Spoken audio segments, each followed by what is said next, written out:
A short time ago, the United States military began major combat operations in Iran.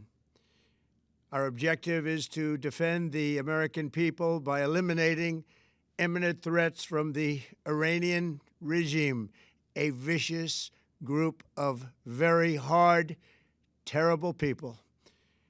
Its menacing activities directly endanger the United States, our troops, our bases overseas, and our allies throughout the world.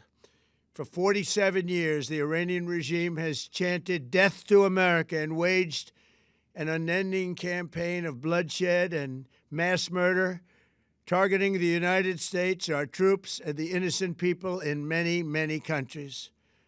Among the regime's very first acts was to back a violent takeover of the U.S. Embassy in Tehran, holding dozens of American hostages for 444 days.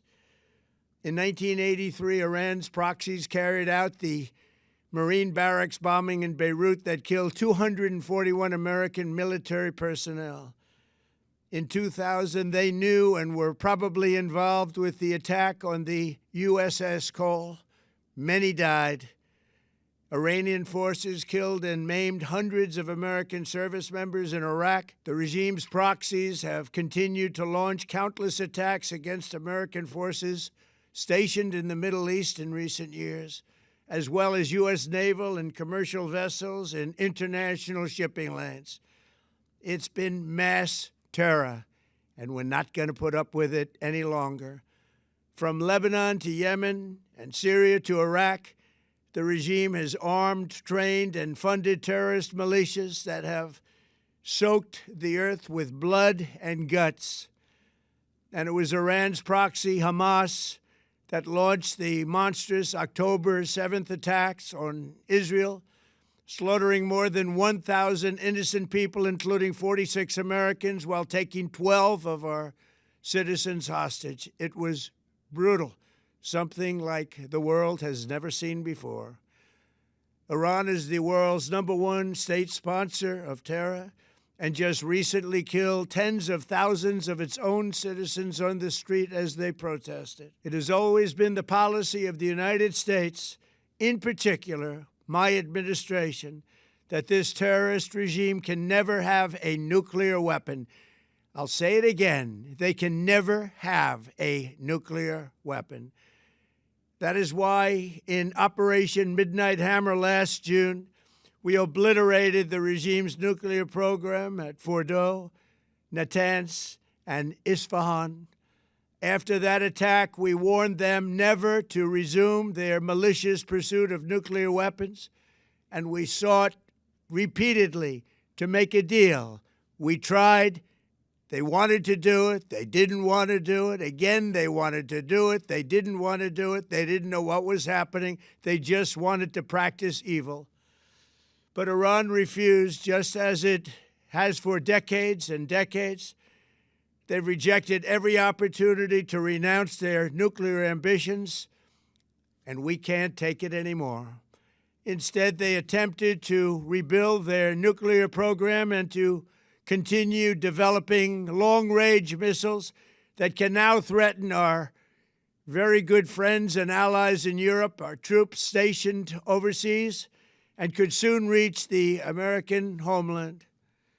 Just imagine how emboldened this regime would be if they ever had and actually were armed with nuclear weapons as a means to deliver their message. For these reasons, the United States military is undertaking a massive and ongoing operation to prevent this very wicked, radical dictatorship from threatening America and our core national security interests. We are going to destroy their missiles and raise their missile industry to the ground. It will be totally, again, obliterated. We're going to annihilate their Navy. We're going to ensure that the region's terrorist proxies can no longer destabilize the region or the world and attack our forces and no longer use their IEDs or roadside bombs, as they are sometimes called, to so gravely wound and kill thousands and thousands of people, including many Americans.